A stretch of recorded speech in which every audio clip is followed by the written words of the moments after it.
नमस्कार दोस्तों, स्वागत है आपका मेरे YouTube चैनल पाठशाला 360 डिग्री पर। दोस्तों, आज का जो अपना टॉपिक है वो समास का टॉपिक है। लास्ट वीडियो में हमने संधि का टॉपिक कंप्लीट किया था, संधि कंप्लीट की थी, लेकिन ये वीडियो आपको काफी लंबे समय के बाद मिल रही है, जिसके बच्चों कुछ निजी कारण है। तो संधि का टॉपिक लास्ट वीडियो में समाप्त किया था और आज जो हम शुरुआत करेंगे, समास की शुरुआत करेंगे। ज्यादा बात ना करते शुरुआत करते हैं समास टॉपिक की। तो चलिए बच्चों, सबसे पहले जान लेते हैं समास दरअसल है क्या। जब हम समास की बात करते हैं तो इस समास का विलोम शब्द व्यास होता है, व्यास होता है। और व्यास का शाब्दिक अर्थ होता है विस्तृत। और विस्तृत का अर्थ होता है कि किसी चीज को बड़ा करना या किसी चीज को बड़ा करके बताना, यानी कि विस्तार में बताना। ठीक है, फिर से रिपीट करता हूं बच्चों, ये जो समास शब्द है ना, इस समास शब्द का विलोम शब्द, अर्थात विलोम का अर्थ होगा कि इसका उल्टा।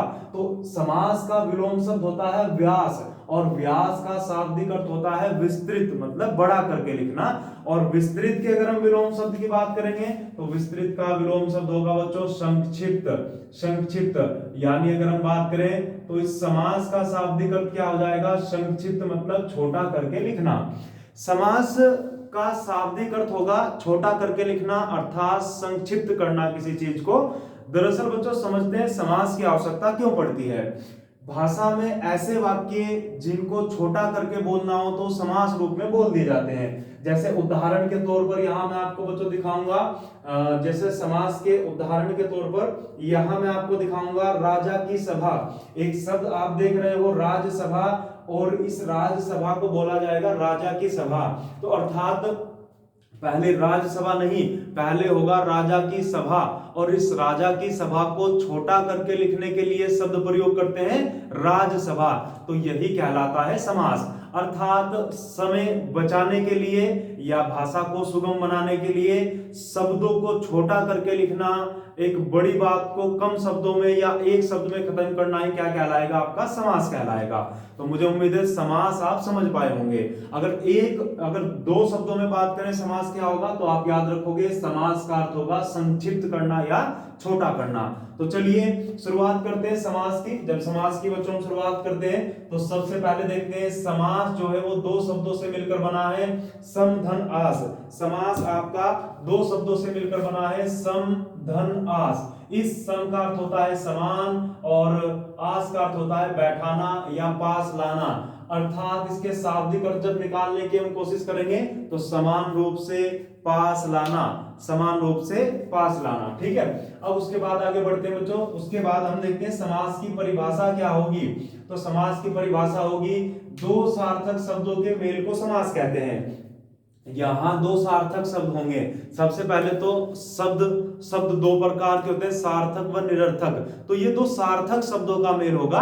अर्थात अगर हम बात करें सार्थक शब्द, तो सार्थक शब्द वो शब्द होंगे जिन शब्दों का कुछ ना कुछ अर्थ ग्रहण किया जाता है। तो जिन शब्दों का कुछ अर्थ ग्रहण किया जाता है वो सार्थक शब्द कहलाते हैं। और ऐसे ही दो सार्थक शब्द मिलकर जब एक नए शब्द की रचना करेंगे तो वो नया शब्द कहलाएगा समास। ठीक है, दो सार्थक शब्दों के मेल को समास कहते हैं। जब दो सार्थक शब्दों का मेल होता है तो उसको समास कहते हैं। चलिए अब आगे समझते हैं।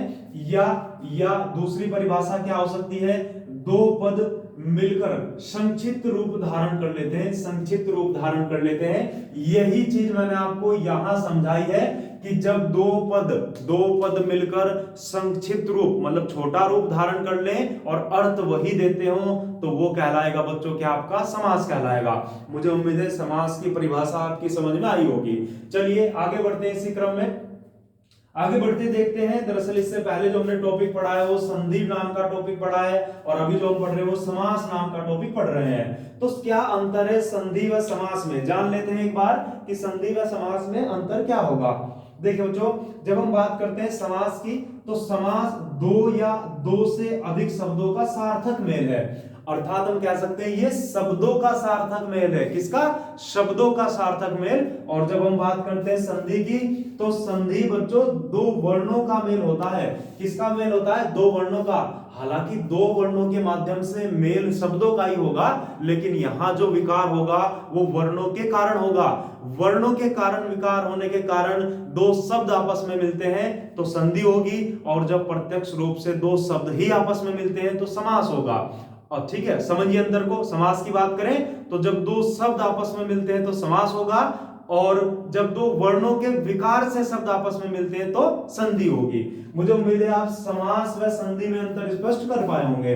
अब इसी क्रम में आगे बढ़ते चलते हैं। तो जब समास हम पढ़ते हैं हमें पता होना चाहिए कि समास विग्रह क्या होता है। समास विग्रह क्या होता है ये हमें पता होना चाहिए। समास विग्रह की बात करें तो पदों को अलग करके लिखना समास विग्रह कहलाता है। जैसे एक शब्द है राजसभा, और राजसभा का यदि समास विग्रह किया जाए तो हो जाएगा राजा की सभा।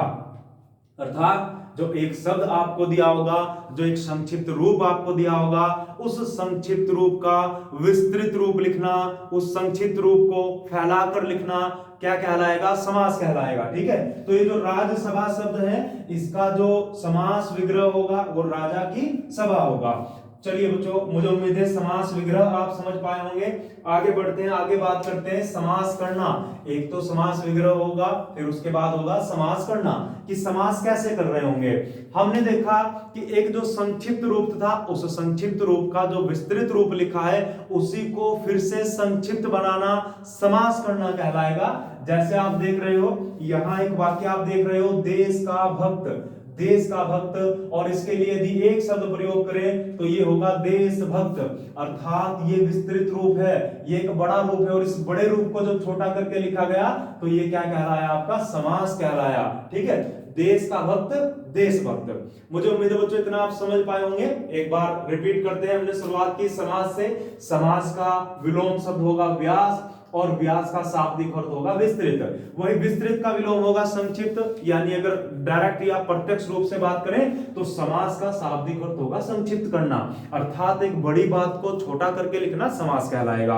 आगे बढ़ते हैं। आगे हम देखते हैं कि समास दो शब्दों से मिलकर बना है, सम धन आस, यानी समान व बैठाना व पास लाना।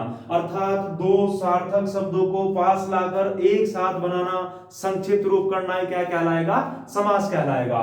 फिर हम देखते हैं समास की परिभाषा क्या होगी। तो समास की परिभाषा होगी जहां दो सार्थक शब्द आपस में मिलते हो वो समास होगा।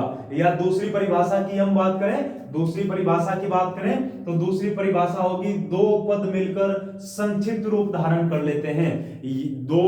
दो पद मिलकर संक्षिप्त रूप धारण कर ले तो वो समास कहलाएगा। फिर और अच्छे तरीके से समझने के लिए संधि के साथ समास को समझते हैं। समास होगा दो सार्थक शब्दों का मेल, और संधि होगी दो सार्थक शब्दों का मेल परंतु वर्णों के माध्यम से। तो ये समास व संधि में अंतर होगा। फिर नेक्स्ट हमने समझा कि समास विग्रह क्या होगा। तो समास विग्रह होगा कि एक शब्द जो संक्षिप्त रूप में दिया गया है उसे खोलकर लिखना ही क्या कहलाएगा? समास विग्रह कहलाएगा। जैसे राजसभा को क्या लिख दिया गया? राजा की सभा लिख दिया गया है। अगला हम देखते हैं समास करना क्या होगा, यानी समास करना यानी संक्षिप्त रूप करना। तो संक्षिप्त रूप करने के लिए हम क्या करेंगे? जैसे शब्द दिया गया है देश का भक्त, तो देश के भक्त को एक साथ जोड़कर लिख देंगे तो क्या होगा? देशभक्त।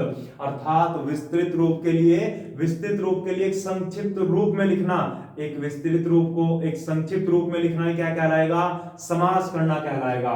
मुझे उम्मीद है छोटी छोटी चीजें बच्चों आप समझ पाए होंगे।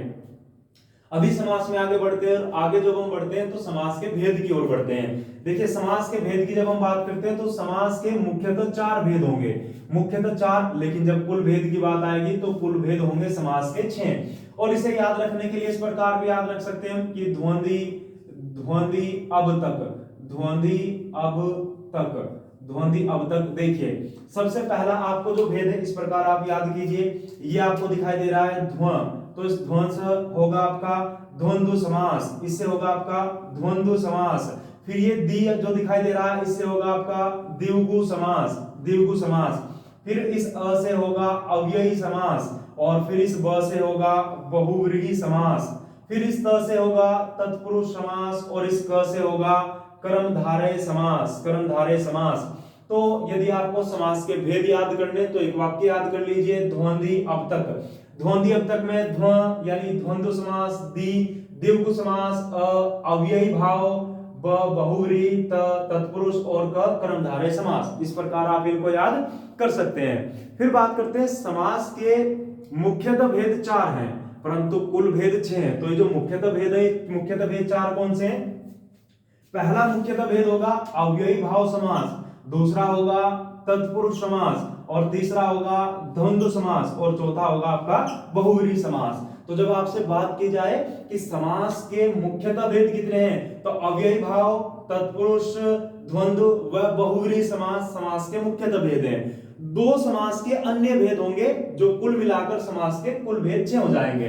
तो 2 समास जो होंगे तत्पुरुष के अंतर्गत, एक होगा आपका द्विगु समास और एक होगा आपका कर्मधारय समास। बच्चों ऐसे ही सामान्य प्रश्न बनते हैं। सबसे पहले में याद होना चाहिए समास के भेद कितने हैं। तो आप याद रखोगे समास के मुख्यतः 4 भेद हैं और समास के कुल 6 भेद हैं। और ये जो मुख्यतः 4 भेद हैं इन्हें कैसे याद रख सकते हैं? अव्ययी भाव, तत्पुरुष, द्वंद्व व बहुव्रीहि।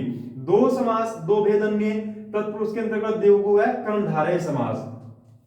ये बहुत आसान है। और अगर आप कुल भेद याद रखना चाहते हो तो ये वाक्य याद रख लीजिए, ध्वंदी अब तक। ध्वंदी मतलब द्वंद्व समास, दी मतलब द्विगु, अ मतलब अव्ययी भाव, ब मतलब बहुव्रीहि, त मतलब तत्पुरुष और क मतलब कर्मधारय समास। चलिए बच्चों, आप समास के भेद तक चीजों को कंप्लीट कर पाए होंगे। अब इसके बाद आगे बढ़ते हैं और आगे बढ़ने पर देखते हैं आपका जो पहला समास होगा। तो आप हेडिंग देख रहे होंगे यहाँ पर, अव्ययी भाव समास। सबसे पहले हम पढ़ रहे होंगे किसके बारे में? अव्ययी भाव समास के बारे में। समझते हैं और आसान बनाते हैं इसे। देखिए, जिस समास का प्रथम पद उपसर्ग होता है, ठीक है, अब समझिए आप, जिस समास का प्रथम पद उपसर्ग होता है, जिस समास का प्रथम पद उपसर्ग होता है, अथवा मतलब या तो क्या होना चाहिए? या तो इसका प्रथम पद उपसर्ग होना चाहिए, या एक ही शब्द की आवृत्ति होती है। एक ही शब्द की आवृत्ति, जैसे आप देख रहे हो बच्चों, एक ही शब्द की आवृत्ति कैसे?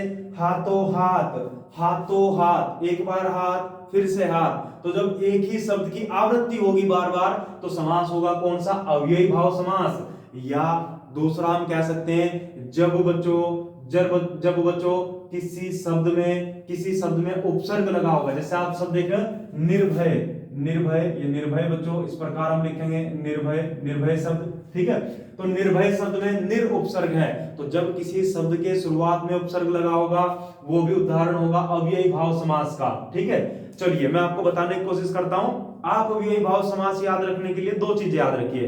पहला, या तो शब्द के शुरुआत में उपसर्ग हो, दूसरा या शब्द की आवृत्ति हो। शब्द की आवृत्ति मतलब एक शब्द बार बार रिपीट हो रहा हो, और इसे आप बड़े आराम से पहचान पाओगे। जब एक शब्द बार बार रिपीट होगा ये आपके लिए पहचानना बहुत आसान होगा। उपसर्ग कैसे पहचान पाओगे? या बच्चे सोच रहे होंगे कि उपसर्ग क्या होगा, तो आगे चलकर उपसर्ग के बारे में पढ़ेंगे।